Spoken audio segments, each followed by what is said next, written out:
আমি যখন তাড়াতাড়ি চলে যাওয়ার জন্য উঠলাম তখন আব্বু আমাকে থামিয়ে বলল, আমি তো বিনা কারণে বলিনি যে তুমি তো এখন বড় হয়ে গেছ। আব্বু খুব আদরের সাথে আমাকে তুলে নিয়ে গেল। সে আমাকে বিছানায় নিয়ে গেল এবং আমার ওপর একটা কম্বল বিছিয়ে দিল এবং নিজেই আমার সাথে শুয়ে গেল। আমার কিন্তু খুব লজ্জা লাগছিল। আমি ভাবছিলাম এখন কি করব, কিন্তু ততক্ষণে আব্বু তার কাজ শুরু করে দিয়েছে। আমি বারবার বললাম, আব্বু আমি তোমার মেয়ে। বন্ধুরা, আমার একটাই ছোট পরিবার, আমার মামা আর আব্বু। আব্বু মদের দোকানে কাজ করে এবং তার দোকানটাও খুব ভালো চলে, তাই আমাদের বাড়িতে সব কিছু আছে। আমার গ্রামের বাড়ির সব ছেলে আমার জন্য পাগল, কারণ আমি খুব সুন্দরী আর কোমল মেয়ে। কিন্তু আমি যত সুন্দরী হই না কেন, আমিও সমানভাবে নিরীহ। রাতে ভেজা বিছানায় ঘুমোতে ভয় পেতাম, তাই আমি আমার মামার সাথে তার ঘরে ঘুমাই। বাবা সবসময় আমার মামাকে বলতেন যে এখন আমাদের মেয়ে বড় হয়ে গেছে, তার বিয়ে দেওয়া উচিত। এই কথা শুনে আমি লজ্জা পেতাম। ডিসেম্বরের একটা দীর্ঘ ঠান্ডা রাত ছিল। কাকা আর ভাই আমার চাচাতো ভাইয়ের বিয়েতে গিয়েছিলেন। তখন তারা আমার কাছেই ঘুমোচ্ছিলেন। কাকা ছাড়া আমার ঘুম আসছিল না এবং খুব ঠান্ডাও লাগছিল। আমি হিটার চালু করার কথা ভাবছিলাম যাতে ঠান্ডা একটু কমে যায় এবং ঘরটাও গরম হয়। তাই আমি রান্নাঘরে গিয়ে একটা ম্যাচবক্স নিয়ে হিটার চালু করলাম। কিন্তু আমার ভাগ্য খারাপ ছিল যে রান্নাঘর থেকে ম্যাচবক্স তুলতে গিয়ে এক টুকরো তরকারি আমার গায়ে পড়ে গেল এবং তরকারি আমার জামা কাপড়ে পড়ল। খুব রেগে গিয়েছিলাম যে খুব ঠান্ডা আর সেই তরকারির ওপরেও আমার জামা কাপড়ে পড়ল। আমি ঘরে এসে হিটার চালু করে কাপড় শুকাতে শুরু করলাম, কিন্তু তরকারি আমার শরীরেও পড়ে গিয়েছিল, যার কারণে আমি খুব বিভ্রান্ত বোধ করছিলাম। আমি হিটারে পানি গরম করে স্নান করতে গেলাম।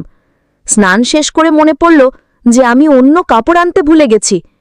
এখন একই তরকারির কাপড় আর পরা যাবে না, তাই আমি ওয়াশরুম থেকে বেরিয়ে এলাম। ততক্ষণে ঘরটা গরম হয়ে গেছে এবং আমার স্নান করার দরকার ছিল না। মনে হচ্ছিল যেন আমি একটা তন্দুর ছুঁয়েছি। তারপর আমি বুঝতে পারলাম যে আমি স্নান করে সরাসরি হিটারের পাশে বসেছি। কিন্তু এখন লাভ কি? আমি তাড়াতাড়ি উঠে চলে যেতে শুরু করলাম। তারপর আব্বু আমাকে থামিয়ে বললেন, আমি তো কারণ ছাড়াই বলিনি যে তুমি এখন প্রাপ্তবয়স্ক হয়ে গেছ। আব্বু আমাকে আদর করে তুলে নিলেন, আমাকে বিছানায় শুইয়ে দিলেন। কম্বলটা গায়ে গিয়ে আমার সাথে শুয়ে পড়লেন। আমি খুব লজ্জা পাচ্ছিলাম যে এখন আমার কি করা উচিত, কিন্তু ততক্ষণে আব্বু কাজ শুরু করে দিয়েছে। আমি তাকে অনেক বলেছি যে আব্বু আমি তোমার মেয়ে, আমার এখনো বিয়ে হয়নি, কিন্তু এখন সে আমার একটা কথাও শুনছিল না এবং আমাকে বলছিল যে একবার খেলো, তাহলে তুমি বাজাতে শিখবে। আমিও আব্বুর সাথে খেলতে শুরু করলাম এবং তাকে মন দিয়ে সমর্থন করতে লাগলাম। যখন আব্বু আমাকে জোরে ছেড়ে দিল তখন রক্ত বেরোতে লাগল। আব্বু খুব দ্রুত খেলছিল কারণ সে একজন বৃদ্ধ খেলোয়াড় ছিল, কিন্তু আমি কখনো এমন খেলা খেলিনি, তাই আমি খুব ক্লান্ত ছিলাম। যখন আব্বু খেলতে খেলতে ক্লান্ত হয়ে পড়েছিল তখন স্বস্তি পেয়েছি।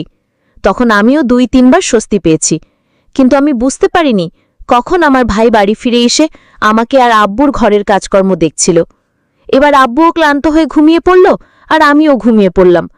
পরের দিন ভাই আমার কাছে এসে বলল, চলো তোমাকে বাইরে বেড়াতে নিয়ে যাব। রাতে আব্বুর কারণে আমি খুব ক্লান্ত ছিলাম, তাই আমি রাজি না হয়ে আব্বু আর ভাইয়ের জন্য নাস্তা বানাতে লাগলাম।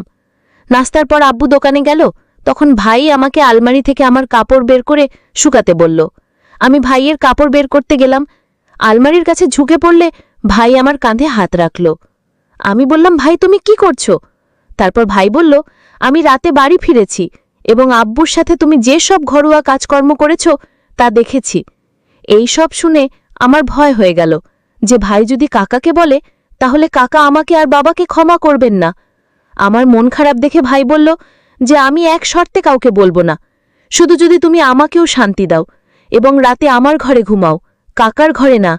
ভাইয়ের কথা শুনে আমার খুব মন খারাপ হয়ে গেল।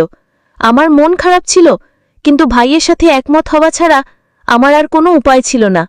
আমি বাবাকে সব কিছু বলেছিলাম এবং তারপর প্রতি রাতে ভাই আর বাবা দুজনেই কিছুক্ষণের জন্য একসাথে আসত এবং আমার সাথে ঘরের কাজকর্ম করত।